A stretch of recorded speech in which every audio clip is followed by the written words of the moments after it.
నమస్తే, good morning. ఈరోజు వార్తల్లోని ముఖ్య అంశాలు.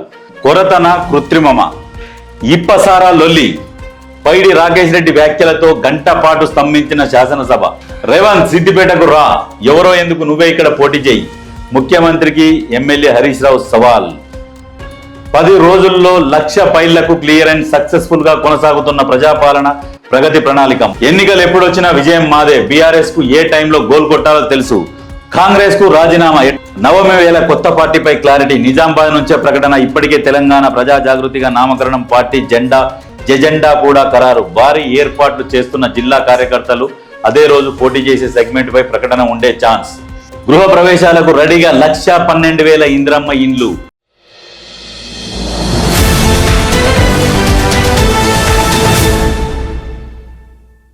కొరత కృత్రిమమా అంటే వాస్తవానికి ఏంటంటే నిల్వలు ఉన్నాయి, పెట్రోల్ నిల్వలు మన దగ్గర 3 నెలల వరకు సరిపోను నిల్వలు ఉన్నాయి.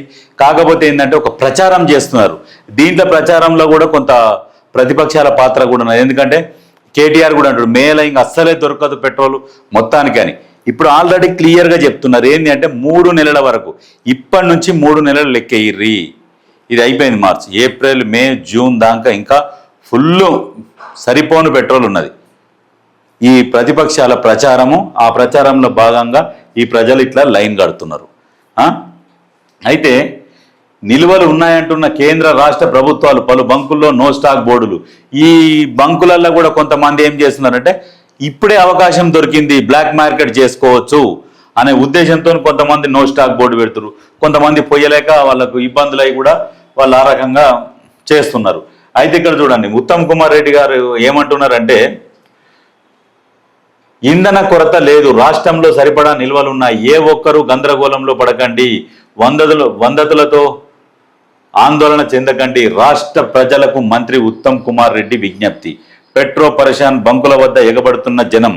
వాస్తవానికి ప్రజలు ఈ రోజు ఇప్పుడు తీసుకొని పోతారు, 10 లీటర్లు 20 లీటర్లు తీసుకొని పోతారు. అసలు ఒరిజినల్గా షార్టేజ్ వచ్చినప్పుడు ఏం చేస్తారు?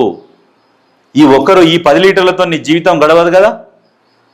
అందుకని నువ్వు 10 లీటర్ల బదులు నీకు రోజు నిత్యం ఎంత అవసరం వస్తుందో అంతనే పోసుకుంటే మిగతా వాళ్ళు కూడా పోసుకుంటారు, కొద్దిగా పని సాఫీగా సాగుతుంది. ఈ బ్లాక్ దందా చేసేటోళ్ళు ఎక్కువ ఉన్నారు అన్నట్టు. అందుకనే ఆందోళన చెందకూర్రి, 3 నెలల వరకు నిల్వలు ఉన్నాయి, గ్యాస్ ఉంది, పెట్రోల్ ఉందని ప్రభుత్వాలు కేంద్రం రాష్ట్రం 2 చెప్తూనే ఉన్నాయి. చెప్తున్నాక కూడా ప్రజలని ఎగదోస్తున్న ప్రతిపక్షాలు. కేటీఆర్కి ఏం తెలియదు, ఇప్పుడు ప్రతిపక్షంలో ఉన్నాడు. ఏమంటాడంటే ఇంకా మేము వస్తే అసలు మొత్తానికే దొరకవు, ఇక మొత్తం ఎడ్ల బండ్లు వేసుకొని తిరగాలి, ఇక సైకిల్ మీద తిరగాలి, ఇక అటువంటి పరిస్థితి వస్తుంది, బ్యాటరీ బండ్ల మీద తిరగాలి అన్నట్టు ఆ రకంగా ప్రచారం చేస్తున్నాడు.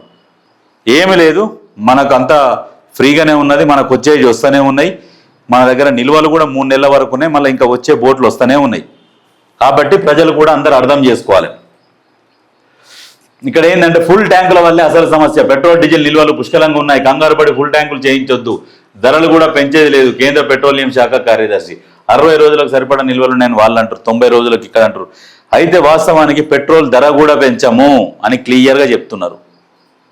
ఇక అర్థం చేసుకోవాలి ప్రజలు, ఎందుకంటే ప్రభుత్వాలు ఒక మాట ఒకసారి చెప్పినప్పుడు మనం కూడా వినాలి. ఇప్పసారా లొల్లి, పైడి రాకేష్ రెడ్డి వ్యాఖ్యలతో గంట పాటు స్తంభించిన శాసనసభ. సారాకు ఇంద్రమ్మ పేరు పెట్టవద్దని వ్యంగ్యాస్త్రాలు. కాంగ్రెస్ బీజేపీ సభ్యుల మధ్య వాగ్వాదం, క్షమాపణలకు డిమాండ్. నా మాటలో ఎలాంటి తప్పు లేదు, రాకేష్ రెడ్డి. ఇందిరాగాంధీపై అనుచిత వ్యాఖ్యలు సిగ్గుచేటు, మంత్రి శ్రీధర్ బాబు. 2 బిల్లులు శాసనసభ ఆమోదం. అయితే ఇప్పసారా అనే దాని గురించి చర్చకు వచ్చినప్పుడు ఇంద్రమ్మ పేరు పెట్టొద్దని ఈయన అంటుండు. ఇంద్రమ్మ పేరు పెడతారని ఎవరు చెప్పారు? ఇవన్నీ ఏంటంటే వెకిలి చేష్టలు అంటారు, వెకిలి చేస్తారు. అందుకని ఆర్మూర్ పాండు వేసుకుంటా ఉంటాడు గట్టిగా. ఈయన అంటాడు రెడ్ గోల్డ్, ఈయన శాండల్ అంటాడు, దందా అంటాడు అని చెప్పేసి మొన్ననే ఆర్మూర్ పాండు జీవన్ రెడ్డి గట్టిగా వేసుకుంటున్నాడు. ఈ వ్యంగ్యాస్త్రాలు ఇవన్నీ మాట్లాడదు. ఇందిరాగాంధీ రాజకీయాలు అన్నప్పుడు నీ వేడున్నావు, నీ ముట్టికి లాగుందా? ఉక్కు మహిళ, ఆమె తీసుకున్న నిర్ణయాలు కూడా అట్లనే ఉంటుండే రాజకీయాలలో, కానీ ఆమె మీద ఈయన వ్యంగ్యాస్త్రాలు వేస్తున్నాడు. అందుకని ఇటువంటి వాళ్ళకు ఆర్మూర్ పాండు కరెక్ట్ వేసుకుంటాడు మంచిగా.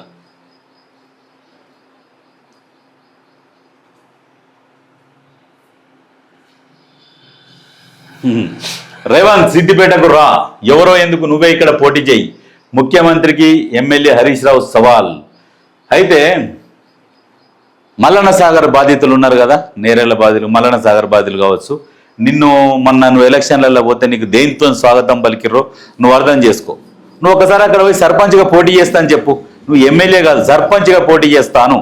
నువ్వు ఎక్కడెక్కడైతే ఎవరెవరికైతే అన్యాయం చేసినావో ఇప్పటి వరకు కూడా న్యాయం జరగకుండా బాధపడుతున్న వాళ్ళు ఉన్నారు, ఆ ఏరియాలకు ఒకసారి పోయిరా. నువ్వు నేనే హరీష్ రావు నన్ను పోయిరా ఒకసారి. నీ సెక్యూరిటీని పక్కకు పెట్టి, నీ చెంచాగాలను పక్కకు పెట్టి పోయిరా. తిరిగి నువ్వు అదే బట్టలు వేసుకొని పోయినావు, ఇస్త్రీ బట్టలతోనే అదే బట్టలతో తిరిగి వస్తావేమో చూసుకో ఒకసారి. ఎందుకు గప్పాలు కొడుతున్నావు? ఖచ్చితంగా సిద్దిపేట మాజీ ఎమ్మెల్యే హరీష్ రావు అవుతాడు, గ్యారంటీ. తయారు చేస్తున్నారు. ఎందుకంటే నువ్వు చేసింది ఏం లేదు. నువ్వు మంత్రిగా ఉండి ఒక నియోజకవర్గానికే నేను చేసుకుంటా అని ఆ నియోజకవర్గాన్ని కూడా పూర్తి స్థాయిలో చూడకుండా కొంతమందికి, చాలా మందికి అన్యాయం చేసి వాళ్ళ భూములు కూడా గుంజుకున్న చరిత్ర నీది. నువ్వు మళ్ళీ మాట్లాడుతున్నావు. రేవంత్ సిద్దిపేటకు రా, వస్తాడు, బరాబర్ వస్తాడు. ఒక ముఖ్యమంత్రి హోదాలో వస్తాడు. అక్కడ అభ్యర్థిని నిలబెడతారు, అభ్యర్థిని గెలిపించుకుంటారు. బరాబర్ 2029లో నువ్వు చుక్కలు చూస్తావు గ్యారెంటీగా.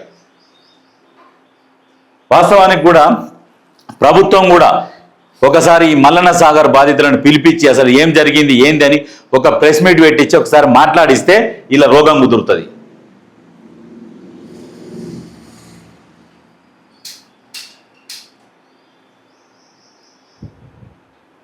పది రోజుల్లో 1,00,000 ఫైళ్లకు క్లియరెన్స్. సక్సెస్ఫుల్ గా కొనసాగుతున్న ప్రజాపాలన ప్రగతి ప్రణాళిక. మార్చి 6 నుంచి 15 వరకు శాఖల పెండింగ్ ఫైళ్లు క్లియర్. రాష్ట్ర వ్యాప్తంగా అన్ని విభాగాల్లో 1,00,000 ఫైళ్లకు లైన్ క్లియర్. సర్పంచుల నుంచి మంత్రుల దాకా ఉత్సాహంగా కార్యక్రమాలు, కీలక పనులకు జోరుగా శంకుస్థాపనలు, ప్రారంభోత్సవాలు.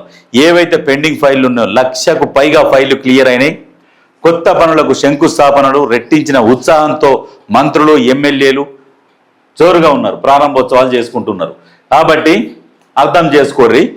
ఇప్పటికైనా కళ్ళు తెరిచి ప్రభుత్వం ఈ ప్రజాప్రభుత్వం ఏం చేస్తున్నది అనేది ఒకసారి కళ్ళు తెరిచి ఆలోచించుర్రి, మీకే అర్థమవుతుంది.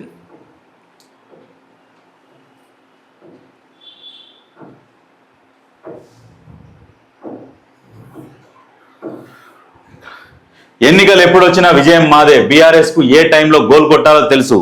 గోల్ కొట్టాలో కాదు, బోర్ల పడాలో తెలుసు. ఎందుకంటే బై ఎలక్షన్లు వస్తే బోర్ల పడ్డారు. ఎక్కడ? కంటోన్మెంట్. జూబ్లీహిల్స్ బై ఎలక్షన్లు వస్తే బోర్ల పడ్డారు. సర్పంచ్ ఎలక్షన్లో బోర్ల పడ్డారు, మున్సిపల్ ఎలక్షన్లో బోర్ల పడ్డారు, ఇంకా ఏది ఎమ్మెల్సీ ఎలక్షన్లలో బోర్ల పడ్డారు, ఎంపీ ఎలక్షన్లలో బోర్ల పడ్డారు. ఎక్కడ గోల్ కొట్టాలో కాదు, ఎప్పుడు బోర్ల పడాలో మీకు బాగా తెలుసు. నువ్వు ఎప్పుడు బోర్ల పడేయాలో వీళ్ళకి తెలుసు, మీకు ఎప్పుడు బోర్ల పడాలో మీకు తెలుసు. అంతే. మీ జీవితంలో మొత్తం డైలాగులు, సినిమా వాళ్ళతోని సత్సంబంధాలు పెట్టుకొని ఈ రకమైన డైలాగులు వదులుతున్నారు అన్నట్టు. ఇక వాళ్ళతో సావాసం చేస్తే ఆ డైలాగులు అన్నీ మీకు అంటినాయి. ఇక అయ్యే వస్తున్నాయి. హీరోయిన్ల డైలాగులు, కొన్ని హీరోల డైలాగులు, ఇవన్నీ కలిపి మీరు మసాలా దట్టించి డైలాగులు కొడుతున్నారు.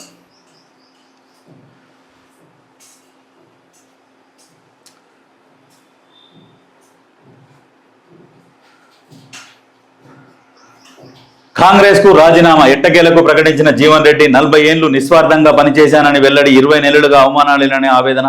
కార్యకర్తల సమక్షంలో రాజీనామా ప్రకటన ఎంతో బాధాకరమన్న మల్లు రవి. అయితే జీవన్ రెడ్డి గారికి ఓపిక ఉండాలి, పెద్ద మనిషి కాబట్టి. ఆయన ఓపిక లేకుండా తొందరపడి ఆయనంతలా ఆయన రాజీనామా చేస్తా 20 సంవత్సరాల నుంచి అవమానంటే 20 సంవత్సరాల నుంచి కాంగ్రెస్ పార్టీ అధికారంలో ఉన్నదా? లేదు కదా. నువ్వు పోటీ చేసినావు, నీకు ఎమ్మెల్సీ ఇచ్చి గౌరవించిర్రు, నువ్వు సీనియర్ నాయకుడని గౌరవిస్తురు. తొందరపడి ఎందుకు? నువ్వే నలుగురికి చెప్పాల్సింది పోయి నువ్వే తొందరపడి ఇటువంటి నిర్ణయాలు తీసుకుంటే ఎవరేం చేస్తారు? దానికి ఎంత బెదిరించి బేరం పోతే మళ్ళీ వచ్చేసరికి ఇల్లాగమైంది అన్నట్టు నువ్వు ఇప్పుడు ముందు ఉరుకుతావు. ఉరికినా కానీ నిన్ను ఎవరు ఆదరించేటోళ్ళు లేరు. నువ్వు నచ్చ చెప్పాలి నలుగురికి, కానీ నువ్వే వెళ్ళిపోయి నువ్వే బయట రోడ్డు మీద కూర్చొని పంచాయతీ రచ్చకేడిస్తా, పరువు మొత్తం తీస్తా, పార్టీ రచ్చకేడిస్తా అంటే అది కరెక్ట్ కాదు. అది పెద్ద మనిషి, సీనియర్ నాయకులు ఎవరన్నా అలిగితే వాళ్ళని నచ్చైపోయి గట్టెట్ అలుగుతావు. వెనుకో ముందో మనకు వస్తుందని నువ్వు చెప్పవలసిన నాయకునివి నువ్వే అలిగిపోయి కూర్చుంటే ఎవరేం చేస్తారు? దానికి ఎవరేం చేయలేరు. ఎవరు ఆగమవుతారు? నువ్వే ఆగమవుతావు. ఎందుకంటే లాస్ట్ స్టేజ్లో గౌరవంగా రిటైర్మెంట్ అయ్యే వయసు రాజకీయాల నుంచి ఇటువంటి టైంలో ఇటువంటి నిర్ణయం తీసుకున్నావు కాబట్టి అది మీకే నష్టం జరుగుతుంది. మళ్ళీ ఒకసారి ఆలోచన చేసుకోవాలి. జీవన్ రెడ్డి గారు ఆలోచన చేసుకొని పార్టీలో ఉండి గౌరవం పొందాలి. నువ్వే నలుగురికి చెప్పాల్సిన వయసు. ఇటువంటి టైంలో ఇటువంటి నిర్ణయం తీసుకుంటే ఎవరికి ఏం నష్టం జరుగుతానే మీకు తెలుసు. బెదిరిస్తే నన్ను పిలిచి నాకు ఇంకేదైనా పదవులు ఇస్తారేమో, నన్ను ఏమైనా కూర్చోబెడతారేమో అని అనుకోవడం అది తప్పు. అది కరెక్ట్ కాదు. ఎంతసేపటికి మంచితనంతో ముందుకు పోవాలి, మంచితనంతో గెలవాలి. ఇది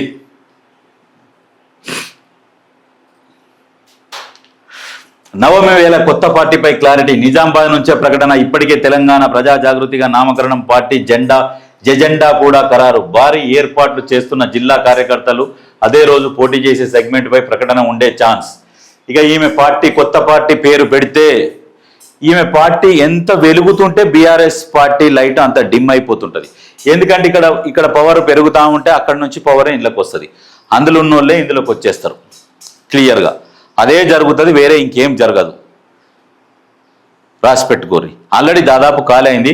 ఈమె టార్గెటే బీఆర్ఎస్. ఎందుకంటే బీఆర్ఎస్ వాళ్ళు ప్రజలకు అన్యాయం చేసిర్రు. కాబట్టే వాళ్ళని ఎత్తాడ మూల కూసబెట్టిరు. అందులో నుంచి నేను బయటకు వచ్చినా వాళ్ళు 10 సంవత్సరాలల్లా పీకింది ఏమీ లేదు అని క్లియర్గా చెప్తూనే ఉన్నది. వాళ్ళు పీకింది ఏమి లేదు. ఇప్పుడు అందులో ఉన్న కార్యకర్తలు కూడా రండి అని పిలుస్తున్నది బీఆర్ఎస్ వాళ్ళని. ఎందుకంటే అందులో 10 సంవత్సరాల నుండి ఒక బాస్ కూతురుగా, ఒక బాస్గా చలామణి అయింది అందులో. కాబట్టి ఈమె మాటలకు వస్తారు ఖచ్చితంగా. ఆ బీఆర్ఎస్ వాళ్ళు వచ్చి వీళ్ళ దాంట్లో జాయిన్ అవుతారు. ఇప్పుడు నెక్స్ట్ ఈమె పార్టీ పెట్టినాక వీళ్ళ మధ్యలో ఆట ఎట్లా ఉంటుందో అనేది మనం ఉత్సాహంగా చూడాలి. గృహ ప్రవేశాలకు రెడీగా 1,12,000 ఇంద్రమ్మ ఇండ్లు. జూన్ నాటికి మరో 1,00,000 ఇండ్లు సిద్ధం. మంత్రి పొంగులేటి. ఇప్పటికే పూర్తయి ఖాళీగా ఉన్న ఇండ్లను అర్హులకు కేటాయిస్తాం. సమస్యల పరిష్కారానికి టోల్ ఫ్రీ నెంబర్ తీసుకొస్తాం. జిహెచ్ఎంసీ పరిధిలో ఇండ్ల నిర్మాణానికి 1,415 స్థలాలను గుర్తించామని వెల్లడి. జూన్ నాటికి మరో 1,00,000 ఇండ్లు సిద్ధం. ఇప్పటికీ 12,000 ఇంద్రమ్మ ఇండ్లు.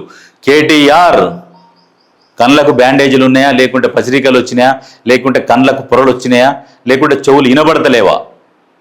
ఒక్క ఇల్లు చూపిరి అని మాట్లాడినావు కదా. 12,000 ఇంద్రమ్మ ఇండ్లు గృహప్రవేశాలకు సిద్ధం ఉన్నాయి. గృహప్రవేశానికి ఆహ్వానిస్తున్నారు. పొంగులేడి సీనన్న గృహప్రవేశాలకు, ఇంద్రమ్మ గృహప్రవేశాలకు నిన్ను ఆహ్వానిస్తున్నారు. కొబ్బరికాయ కొడతారు, కొబ్బరి పచ్చి ఇస్తారు. ఇంత తిని ఆశీర్వదించిపో అక్కడ ఉన్న వాళ్ళని. అర్థమైందా? ఎక్కడ ఇయ్యలేదు, ఏం చేసిరు అని అంటున్నావు కదా. మళ్ళా ఇంకో 1,00,000 ఇండ్లకు సిద్ధం చేస్తున్నారు. ప్రజాప్రభుత్వం, ప్రజాపాలనలో ప్రజలు సంతోషంగా ఉన్నారు కాబట్టి నువ్వు కూడా రా, గృహప్రవేశాలకు రా. కొబ్బరికాయ కొడతారు, ఇంత కొబ్బరి పచ్చి ఇస్తారు. ఇంత తిను. కొబ్బరి పచ్చ ఉత్తది ఎట తింటాడే దాని ఏమంటే ఇంత బెల్లం కూడా ఇస్తారు, తిను.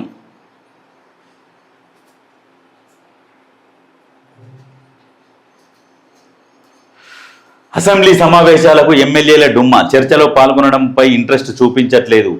కొంతమంది అటెండెన్స్ కోసం వచ్చి వెళ్తున్నారు. కొన్నిసార్లు సభలో 20 మంది మాత్రమే ఉంటున్నారు. సీఎం సీరియస్ అయినా లైట్ తీసుకుంటున్నారు. విప్లు, మంత్రులు రమ్మంటున్నా పట్టించుకోవట్లేదు.